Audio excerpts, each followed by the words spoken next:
네, 2부 주제는요, 오늘 보험과 관련된 주제가 나오고 있는데요. 적절한 보험을 가입해보자라는 내용으로 오늘 진행을 해보겠습니다.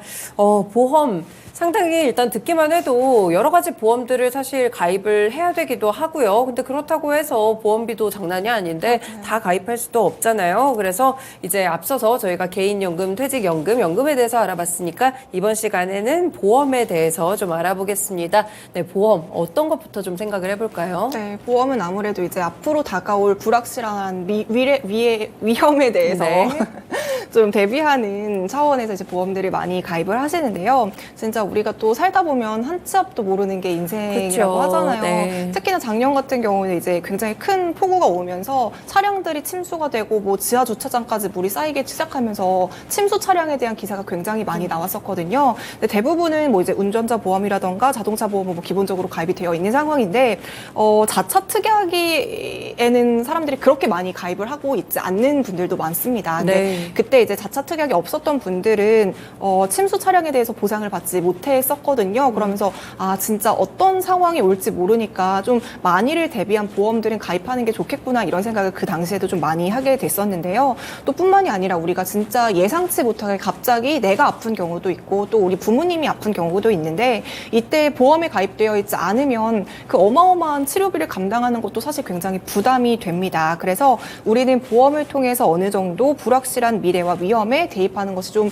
중요할 게 같다라고 생각이 들어서요. 그동안에는 우리가 어떻게 돈을 좀 굴릴 수 있고 연금을 어떻게 좀 쌓아올 수 있고 어떤 계좌를 운영하면 좋을지 이런 부분에 대해서 말씀을 드렸다면 오늘은 위험을 대비할 수 있는 보험에 대해서 좀 이야기를 나눠보도록 하겠습니다. 네, 미래를 위해서 어떤 위험이 닥칠지 모르니까 이제 적립금을 좀 쌓아놓는 그런 개념으로 생각하면 될 것 같은데 그럼 보험이라고 하면 네. 정말 종류도 엄청 많고 많죠. 다양하잖아요. 여러 회사들이 있기도 하고 어떻게 구분을 해야 될까요? 네, 보험은 그냥 단순하게는요, 운영 주체에 따라서 사회보험이랑 민간보험으로 구분을 할 수가 있는데요. 또다시 사회보험은 우리가 알고 있는 건강보험이라던가 국민연금, 산재보험, 고용보험으로 나뉘고요. 또 민간보험은 생명보험, 손해보험, 제3의 보험 이렇게 나뉠 수 있다 생각을 해주시면 되겠습니다. 그래서 우리가 사회보험 같은 경우에는요, 그 사회보장을 목적으로 법에 의해서 어느 정도 강제성을 띠고 있다 이렇게 볼 수 있지만요. 네. 민간보험 같은 경우에는 사회보험 그리고 정부 쪽에서 손이 닿지 않는 곳까지 그런 어려움을 좀 챙겨주는 부분이기 때문에 우리가 따로 추가적으로 가입을 하는 민간보험이다 이렇게 생각을 해주시면 되겠습니다. 그리고 민간기업들 그 민간보험 같은 경우에는 워낙에 이제 또 민간기업들이 관련한 상품을 많이 판매하고 있다 보니까 보장을 받는 범위도 굉장히 천차만별이고 가격도 천차만별이기 때문에 이런 부분들을 좀 우리가 꼼꼼하게 따지고 가입해야지 또 내가 버는 돈에 비해서 또 무분별하게 보험을 가입하면 더 큰 부담이 그쵸. 될 수가 네. 있거든요. 그래서 이런 부분들도 좀 잘 체크를 해주시는 게 중요합니다. 네, 보험에 대해서 굵직하게 구분을 해봤는데 그럼 말씀 주신 대로 상당히 좀 보장을 받는 범위도 그렇고 가격도 그렇고 다 다양하다고 하잖아요. 네. 보험을 가입할 때 어떤 것들을 봐야 될까요?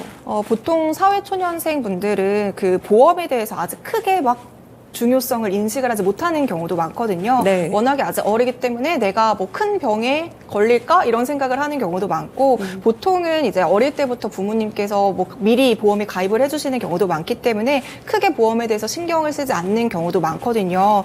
근데 보험 중에서도 이제 좀 자동차 보험을 제외하고 보험 같은 경우에는 좀 어렸을 때 가입을 해줘야 훨씬 더 저렴한 경우가 많기 때문에 나에게 필요한 보험이 아직 없다면 미리미리 가입하는 것이 훨씬 더 중요할 것 같고요. 그렇다고 해서 제가 앞서도 말씀드렸다시피 너무 많이 필요 이상으로 보험을 가입을 하는 것도 그거는 그렇게 바람직하지는 않다 이렇게 말씀을 드려보고 싶습니다. 그래서 보험을 가입하기 전에는 나에게 필요한 보험이 무엇인지 나의 상황을 일단 첫 번째로 인지하는 것이 중요할 것 같은데요. 네. 내가 어떤 위험에 노출이 될 가능성이 높은지 이런 리스크들을 먼저 첫 번째로 확인을 해주시면 좋을 것 같습니다. 예를 들면 집안에 가족력이 있는 질환이 있다면 그 관련한 보험에는 꼭 가입 가입을 하는 게 좋겠죠. 사실 저 같은 경우에는 이제 가족력으로 갑상선 쪽에 그게 있거든요. 네. 그래서 저희 가족은 모두 다 그 친척뿐만이 아니라 저도 다 이 가족력이 있기 때문에 이 부분에 대해서 좀 보험을 가입을 한 상황이고요. 네. 그리고 또 이제 가족력뿐만이 아니라 앞서도 말씀드렸다시피 보험을 가입하는 건 어쨌든 나의 지출이 나가는 부분이잖아요. 그쵸. 그래서 나의 소득 상황, 나의 재무 상태를 고려해서 어느 정도를 내가 보험료로 납부를 할 수 있는지 이런 것에 대해서 예산을 먼저 짜는 것도 굉장히 중요하다. 이렇게 두 가지 체크 포인트를 말씀을 드렸고요. 근데 이제 또 우리가 보험이라는 세계에 딱 들어서게 되면 생각보다 진짜 보험의 종류가 어마어마하게 정말 많거든요. 네. 그래서 정보를 찾다 보면은 마치 이 모든 보험들이 다 필요할 것만 같거든요. 치아 보험도 있어야 될 것 있으면 같고, 좋을 것 같고. 네, 모든 게 다 필요할 것 같이 느껴지지만 사회 초년생에게 필요한 필수 보험은 제가 한 3가지로 정리를 해봤습니다. 네, 3가지 궁금해집니다. 어떤 걸까요? 네, 이거는 첫 번째는 이제 실비보험인데요. 실손의료보험이라고도 하는데 실비보험은 워낙에 이제 많은 분들이 가입을 하고 있기 때문에 국민보험이라고도 불리고 있거든요. 그래서 아마 대부분의 사람들은 이 실비보험에 가입을 하고 있는 상황일 것 같습니다. 이 실비보험이 무엇이냐면 병원이나 약국에서 내가 낸 의료비의 최대 90%를 보상을 해주는 보험인데요. 말씀드렸다시피 대부분의 사람들이 가입을 했기 때문에 국민보험이라고도 불리고 있고요. 네. 우리가 또 이제 직장 생활을 하다 보면 갑자기 아프거나 뭐 링거를 맞게 되거나 이런 부분들이 굉장히 자주 있잖아요. 이런 부분에 대해서도 실비를 이제 청구하면 돌려받을 수 있기 때문에 굉장히 의료비에 대한 부담을 확 낮춰줄 수 있는 보험이다. 이렇게 생각을 해줄 수 있을 것 같습니다. 네. 자, 이때 실비보험 같은 경우에는요. 2개 이상 중복 가입할 필요가 없는데요. 물론 중복 가입은 가능합니다만 중복 가입을 했다고 해서 내가 낸 의료비를 여기서도 받고 이게 아니라 내가 보장받을 수 있는 금액 자체가 정해져 있기 때문에 네. 굳이 중복 가입에 대한 필요성은 없다. 한 개만 가입해 주셔도 좋을 것 같고요. 이미 그렇기 때문에 이미 실비보험에 대한 가입 이력이 있는지도 먼저 체크를 해 주시고 없다면 가입하시는 것을 추천드리겠습니다. 그리고 실비보험 같은 경우에는 앞서도 잠깐 말씀을 드렸지만 어릴 때 가입할수록 가입비가 낮기 때문에 나이가 들어서보다는 사회 초년생일 때 없다면 바로 미리 가입을 해주시는 게 좀 중요할 것 같습니다. 네, 그렇군요. 실비보험 많은 분들이 가입을 하셨을 것 같아요. 저도 들고 있기도 하고 그런데 일단 실비보험 첫 번째로 꼽아주셨습니다. 그럼 두 번째는 어떤 게 있을까요? 네, 두 번째로는 이제 운전하시는 분들은 운전자 보험이 또 필수적이라고 그쵸. 볼 수가 네. 있을 것 같은데요. 이제 신호 위반이나 이런 중과실에 대한 사고나 뭐 중상해 사고, 뭐 스쿨존 사고에 대해서 형사합의 지원금이라던가 뭐 변호사 선임비 여러 가지 비용들을 보장을 해주는 보험이라고 볼 수 있겠습니다. 이제 운전자 보험이랑 자동차 보험을 또 똑같다고 생각을 하시는 분들이 있는데 자동차 보험 같은 경우에는 이제 내가 자동차를 가지고 있다면 의무적으로 가입을 해야 되는 부분이고요. 이 운전자 보험은 이 이외에도 여러 가지들을 보장을 해주기 때문에 만일을 대비해서 내가 운전자의 자격을 갖고 있다면 무조건 가입을 하시는 것이 좋겠습니다. 네, 운전자 보험도 이제 운전하시는 분들은 꼭 가입을 하면 좋을 것 같습니다. 실비와 운전자 보험 2가지를 알아봤는데 마지막으로 하나는 어떤 걸까요? 네, 마지막으로는 3대 진단비 보험이라고 하는 건데요. 우리나라에서 사망하는 사람들을 다 이제 집계를 해본 결과 질병으로 사망하는 확률이 한 80% 수준이고요. 그 중에서도 암이랑 뇌랑 심장질환, 이게 우리나라의 3대 질환이라고 볼 수가 있겠습니다. 네. 그리고 이 질환들은 워낙에 치료 기간이 굉장히 길고 또 치료비도 비싸기 때문에 이렇게 확률이 높은 질병에 대해서는 미리 혹시 만일을 대비해서 가입을 하시는 게 좋을 것 같은데요. 이때 내가 아프고 난 다음에 그때서야 부랴부랴 암보험에 가입하고 다른 질환에 보험을 하려고 해도 그때는 이미 좀 늦었고 가입을 하는 게 굉장히 까다롭거든요. 그래서 이런 질병 확률이 높은 부분에 대해서는 혹시 모를 상황에 대비해서 미리 이 3대 진단비에 대한 그 보험을 가입하는 것이 좋다. 이 3가지를 좀 추천드려보고 싶습니다. 네, 진단보험까지 3가지를 좀 함께 들어봤습니다. 일단 가입해야 되는 보험 종류는 알았는데 저희도 약관도 굉장히 꼼꼼하게 좀 따져봐야 될 것 같잖아요. 네. 그럼 이제 보험을 좀 가입을 할까 하고 보면 이제 갱신, 네. 비갱신, 만기 환급 사실 알기 어려운 용어들이 굉장히 많고 쌓임만 하는 경우가 맞아요. 되게 많은 것 같아요. 이 용어들은 좀 어떻게 알려주세요. 네, 우리가 이제 은행에서 대출을 받을 때 뭐 고정금리를 할 것인지 변동금리를 할 것인지 뭐 대출 기간은 36개월인지 72개월인지 이런 것들을 우리가 선택을 할 수가 있잖아요. 마찬가지로 보험을 가입을 할 때도 우리가 여러 가지 선택지들이 있거든요. 이걸 어렵게 생각하지 마시고 선택지라고 생각을 해주시면 될 것 같습니다. 먼저 만기 환급형이랑 순수 보장형에 대해서 이제 선택을 하실 수가 있는데요. 만기 환급형 같은 경우에는 말 그대로 내가 납부한 보험료 중에서 일부가 적립이 계속됩니다. 그렇기 때문에 이 보험이 종료되는 시점에 내가 낸 보험료를 만기에 환급을 받을 수 있다. 이렇게 생각을 해주시면 좋을 것 같고요. 네. 보험료를 만기에 이제 환급을 받을 수 있기 때문에 어느 정도 보험에 대한 부분도 보장을 받고 목돈이 필요한 경우에 이제 그 시간대에 이제 목돈이 마련을 할 수 있다라는 장점이 있지만요. 네. 대신에 좀 보험료가 비싸다 이런 그렇군요. 부분들은 네. 인지를 해주셔야 될 것 같고요. 반대로 순수 보장형 같은 경우에는 말 그대로 딱 순수하게 보장만 해준다라는 뜻입니다. 그래서 내가 받을 수 있는 보험금에 대해서만 보장을 받고 만기 환급형과는 다르게 나중에 환급되는 돈이 없기 때문에 보험료는 이 둘과 비교해서는 이 순수 보장형이 훨씬 더 저렴하다 이렇게 생각을 해주시면 되겠습니다. 네, 그렇군요. 만기 환급형 그리고 순수 보장형에 대해서 구분을 해봤습니다. 만기 환급형은 조금 비싼 대신에 이제 목돈도 좀 만들 수가 있고 나중에 네. 환급을 받을 수 있는 게 장점이고 이제 순수 보장형은 그런 거는 없지만 보험료가 상당히 싸다는 게 장점이었네요. 그러면은 그 외에 보통 이제 두 가지 중에서 어떤 것들을 좀 더 많이 가입한다고 보면 될까요? 제가 이제 실비보험 앞서서 소개했던 실비보험을 좀 예로 들어보자면 네. 역시나 실비보험도 만기 환급형이랑 순수 보장형 이렇게 둘 중에 하나를 선택을 할 수가 있거든요. 근데 이제 보통 실비보험 같은 경우에는 우리가 이제 만기에 환급을 받을 목적으로 가입을 하진 않잖아요. 그쵸. 아픈 워낙에 이제 또 병원에 자주 가시는 분들도 있고 거의 뭐 직장인 분들 같은 경우에는 한 달에 한 번씩 이제 뭐 갑자기 뭐 만성 대장 증후군이라던가 뭐 장염이 걸린다던가 이런 부분도 있을 수 있기 때문에 우리가 병원에 갈 때마다 진료비 부담에 대해서 좀 낮춰주기 위해서 실비를 가입하는 경우가 많기 때문에 순수 보장형을 더 많이 가입하시고요. 굳이 실비를 너무 비싼 것을 가입할 필요는 없으실 것 같아요. 워낙에 네. 또 이제 실비보험 자체가 비싼 상품은 아니거든요. 근데 또 이제 이게 만기 환급으로 간다면 훨씬 더 뭐 20, 30 이렇게 부담이 될 수 있기 때문에 보통의 이제 실비보험을 가입을 하실 때는 순수 보장형으로 많이 선택을 하신다. 이렇게 말씀을 드려보고 싶습니다. 네, 목적에 맞게 또 가입을 해야 될 것 같습니다. 그러면 이제 저희가 얘기했던 것 중에 갱신, 비갱신 이런 것도 있는데 이건 차이점이 뭘까요? 네, 비갱신 보험 그리고 갱신 보험 이것도 우리가 보험 상품을 가입할 때 둘 중에 하나를 선택을 하실 수가 있는데요.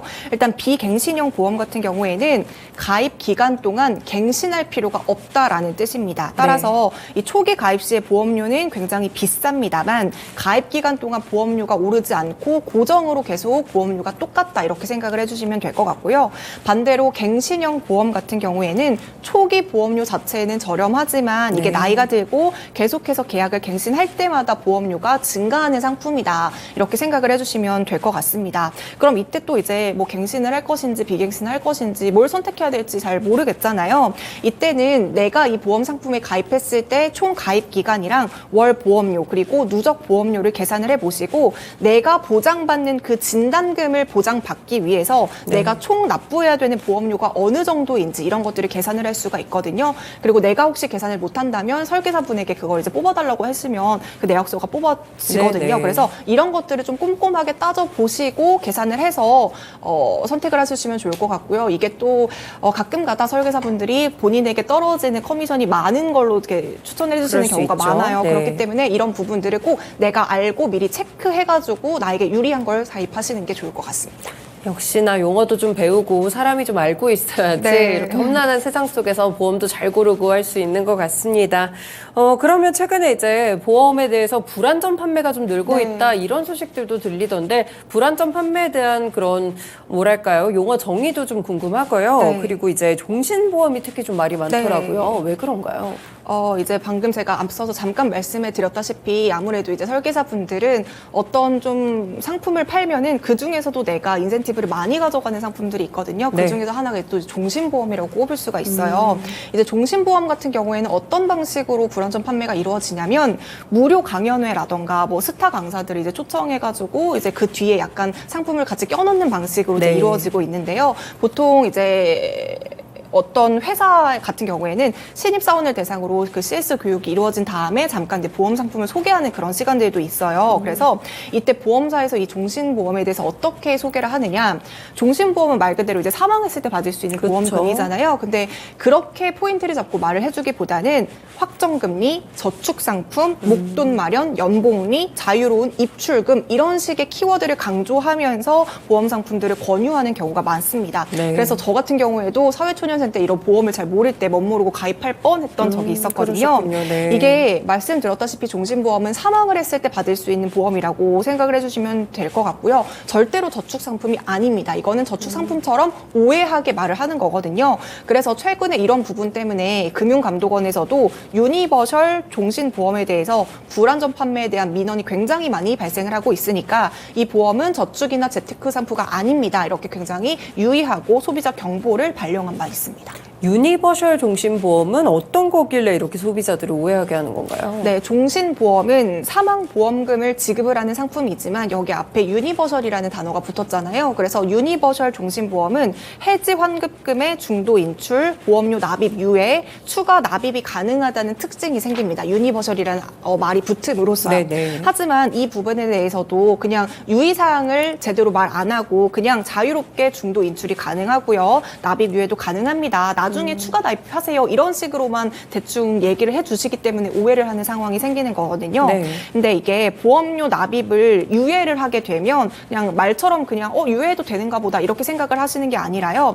해지 환급금에서 그 사망보험금 지급에 대한 여러 가지 비용이 다 차감이 되면서 그 기간을 보내게 되는 거거든요. 네. 그래서 결국에는 납입을 유예하면 할수록 내가 해직 환급금이 점점점 줄어들게 된다. 이런 부분들도 같이 생각을 해주셔야 되는 거고요. 이 유예 기능을 계속 활용하다가 나중에는 해지 환급금이 다 사라져가지고 계약이 실효되는 경우까지 발생을 할 수 있으니 주의 당부를 좀 부탁드린다 이렇게 말씀을 드려보고 싶습니다. 더불어서 이제 이 금융상품을 추천해주시는 분들께서 중도 인출이 유니버셜 종신보험을 자유롭다 이렇게 말씀을 하고 있다라고 네. 말씀을 드렸잖아요. 근데 이 중도 인출이 자유롭다라고 하는 것도 중도에 내가 인출한 만큼 나중에 내가 받아야 되는 사망보험금이 거기서 차감이 된다 이렇게 생각을 해주시면 되는 거거든요. 그래서 따라서 내가 유니버셜 종신보험에 가입해서 원래와 같은 보장, 내가 만약에 이제 종신보험으로 사망을 하게 되면 5천만 원을 받는 게 보장이에요. 네. 그러면 이 같은 보장을 받기 위해서는 내가 그동안 납부 유예했던 금액, 그리고 출금한 금액, 그리고 보험료에 대한 납입, 이자, 지연, 이런 수수료 이런 것들을 다 납부해야지만 내가 원래 보장받아야 되는 5천만 원을 보장받을 수 있기 때문에 오히려 이렇게 중도 입출금을 마음대로 사용하고 납부 유예를 사용하다가 더 많은 금액을 내고 보장을 받아야 되는 상황까지 처할 수 있다. 이런 부분들을 위험해야 된다. 이렇게 금융감독원에서는 이야기를 하고 있습니다. 그래서 사회초년생 분들이 종신보험 이거 가입해야 되나 말아야 되나 고민을 하시는 분들도 있으실 것 같아요. 네. 근데 이 종신보험 같은 경우에는 사회초년생에게 지금 당장 꼭 필수적이다 이렇게 볼 수는 없을 것 같고요. 오히려 종신보험에 가입을 하기보다는 이 보험 기간을 1년, 3년, 5년 이렇게 정하고 주기적으로 갱신하는 정기보험에 가입하는 것이 훨씬 더 보험료가 저렴하고 보장을 더 많이 받을 수가 있거든요. 그래서 종신보험 같은 경우에는 나중에 그냥 가정이 생겼을 때 그때 좀 가입해도 그렇게 늦지 않을 것 같고요. 네. 혹시라도 제가 지금 말씀드렸던 이런 불안전 판매에 대해서 제대로 된 내용을 보장받지 안내받지 못하고 가입을 한 사람들이 있다면 그 해당 보험사의 CS 고객센터를 통해서 보험 민원을 통해서 해지를 해줄 수도 있다고 하니까요. 이런 분들이 있다면 혹시 한번 요청을 해보시는 것도 좋을 것 같습니다. 네, 이렇게 종신보험의 또 위험성에 대해서 함께 좀 들어봤습니다. 지금 시청자분들 중에서도 이제 유니버셜 종신에 가입하신 분도 있다고 네. 하시네요. 혹시나 이제 내용을 자세하게 안내 받으셨는지 이런 부분들 꼼꼼하게 체크해 보신 다음에요. 연님이 주신 팁 이용하셔서 고객센터 또 활용해 보시길 바라겠습니다. 오늘 말씀 여기까지 듣겠습니다. 고맙습니다. 고맙습니다. 네, 오늘 토마토랜드 그래서 1부 쉬운 이슈 읽어주기 시간에서는 양자 기술에 대해서 알아봤고요. 2부 재테크 시간에서는 저희 보험을 가입할 때 필요한 용어들이나 어떤 점들을 주의해야 될지 현명하게 보험을 가입하는 방법에 대해서 함께 알아봤습니다. 지금까지 다양한 투자 판단에 도움이 되는 말씀들 전해드렸는데요. 특정 종목의 상승과 하락을 보장하지는 않는다는 점 기억해 주세요. 토마토랜드는 여기서 마치겠습니다. 오늘도 성공 투자하시길 바라겠습니다. 고맙습니다.